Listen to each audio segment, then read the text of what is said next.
जय बृहस्पति देव। भगवान बृहस्पति की और भगवान विष्णु की आप सभी पर कृपा बनी रहे। बृहस्पतिवार की पौराणिक व्रत कथा के अनुसार प्राचीन समय की बात है। एक नगर में एक बड़ा व्यापारी रहा करता था।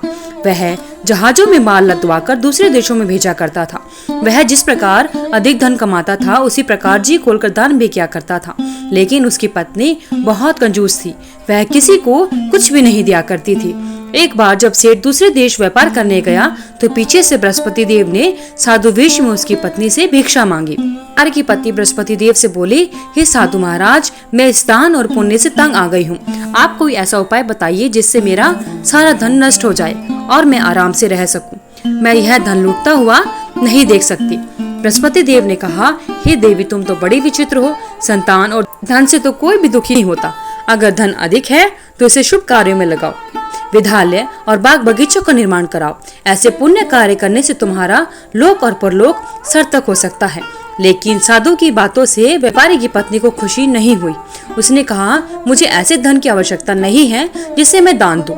तब बृहस्पति देव कहते हैं, यदि तुम्हारी ऐसी इच्छा है तो तुम एक उपाय करना।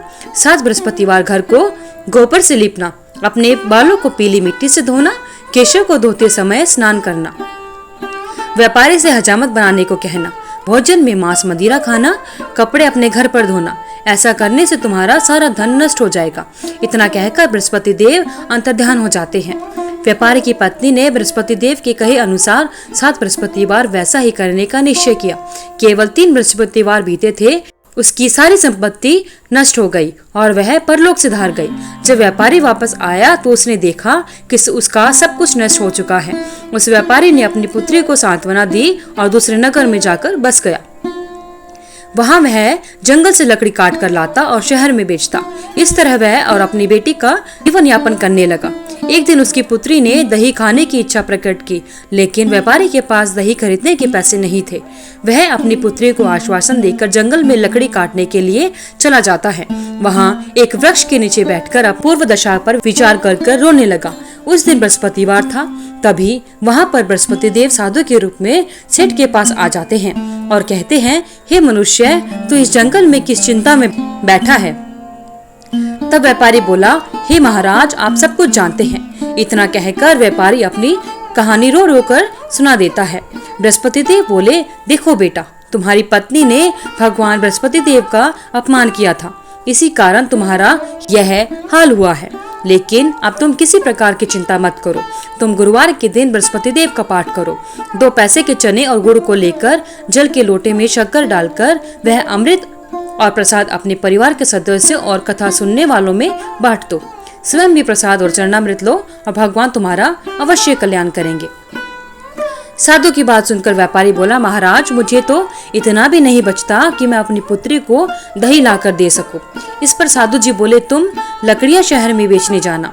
तुम्हें लकड़ियों के दाम पहले से 4 गुना मिलेंगे, जिससे तुम्हारे सारे काम पूरे हो जाएंगे।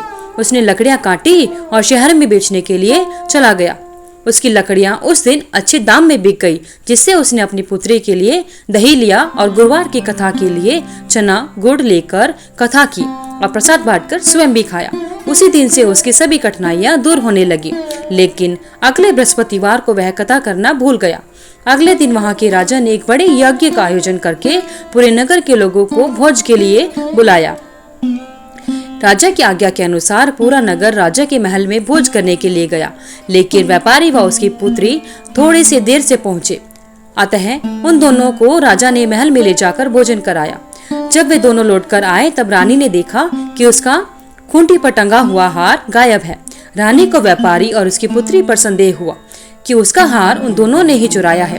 राजा की आज्ञा से उन दोनों को कारावास की कोठरी में कैद कर डाल दिया गया। कैद में पड़कर दोनों अत्यंत दुखी हुए। वहां उन्होंने बृहस्पति देवता का स्मरण किया। बृहस्पति देव प्रकट होकर व्यापारी को उसके भूल का आभास कराया और उन्हें सलाह दी कि गुरुवार के दिन कैद खाने के दरवाजे पर तुम्हें 2 पैसे मिलेंगे। उनसे तुम चने और मुनक्का मंगवाकर विधि पूर्वक बृहस्पति देवता का पूजन करना। उसके बाद तुम्हारे सारे दुख दूर हो जाएंगे। बृहस्पतिवार को कैद खाने के द्वार पर उनको 2 पैसे मिले। बाहर सड़क पर एक स्त्री जा रही थी। व्यापारी ने उसे बुलाकर गुड़ और चने लाने को कहा। इस पर वह स्त्री कहती है कि मैं तो अपनी बहू के लिए गहने लेने जा रही हूँ, मेरे पास समय नहीं है। इतना कहकर वह वहाँ से चली जाती है। थोड़ी देर बाद वहाँ से एक और स्त्री निकली। व्यापारी ने उसे बुलाकर कहा कि हे बहन, मुझे बृहस्पतिवार की कथा करनी है, तुम मुझे 2 पैसे का गुड़ चना ला दो। बृहस्पति देव का नाम सुनकर वह स्त्री बोली, भाई मैं तुम्हें अभी गुड़ चना ला कर देती हूँ। मेरा इकलौता पुत्र मर गया है, मैं उसके लिए कफन लेने जा रही थी, लेकिन मैं पहले तुम्हारा काम करूंगी, उसके बाद अपने पुत्र के लिए कफन लाऊंगी। वह स्त्री बाजार से व्यापारी के लिए गुड़ चना ले आई और स्वयं ही बृहस्पति देव की कथा सुनी। कथा के समाप्त होने पर वह स्त्री कफन को लेकर अपने घर गई। घर पर लोग उसके पुत्र की लाश को राम नाम सत्य है कहते हुए शमशान ले जाने की तैयारी कर रहे थे। स्त्री बोली, मुझे अपने बेटे का मुख देख लेने दो। अपने पुत्र का मुख देखकर उस स्त्री उसके मुंह में प्रसाद और चरणामृत डाला। चरणामृत के प्रभाव से वह पुनः जीवित हो गया। पहली स्त्री जिसने बृहस्पति देवता का निरादर किया था, जब वह अपने पुत्र के विवाह हेतु पुत्र वधू के लिए गहने लेकर अपने घर वापस जाती है तो वह देखती है कि उसका पुत्र घोड़ी पर बैठकर निकला। वैसे ही घोड़ी ने ऐसी उछाल मारी कि वह घोड़ी से गिरकर मर गया। यह देखकर स्त्री रो रोकर बृहस्पति देव से क्षमा मांगने लगी। उस स्त्री की याचना से बृहस्पति देव साधु वेश में वहां पर पहुंचकर कहने लगे कि हे देवी, तुम्हें अधिक विलाप करने की आवश्यकता नहीं है। यह बृहस्पति देवता का अनादर करने के कारण हुआ है। तुम वापस जाकर मेरे भक्त से क्षमा मांगो तथा कथा सुनो, तब ही तुम्हारी सारी मनोकामना पूरी होगी। जेल में जाकर उस स्त्री ने व्यापारी से माफी मांगी और कथा सुनी। कथा के बाद वह प्रसाद और चरणामृत लेकर अपने घर वापस गई। घर आकर उसने चरणामृत अपने मरे हुए पुत्र के मुख में डाला। चरणामृत के प्रभाव से उसका पुत्र भी जीवित हो उठा। उसी रात बृहस्पति राजा के स्वप्न में आते हैं और बोले, हे राजन, तूने जिस व्यापारी और उसकी पुत्री को जेल में कैद कर रखा है वह बिल्कुल निर्दोष है। तुम्हारी रानी का हार वहीं पर टंगा हुआ है जहाँ पर था, यानी उसी खूंटी पर टंगा है। दिन निकला तो राजा रानी ने हार खूंटी पर लटका हुआ देखा। राजा ने उस व्यापारी और उसकी पुत्री को रिहा कर दिया और उन्हें आधा राज्य देकर उसकी पुत्री का विवाह उच्च कुल में करवाकर दहेज में हीरे जवाहरात दिए। बोलिए बृहस्पति देव की जय।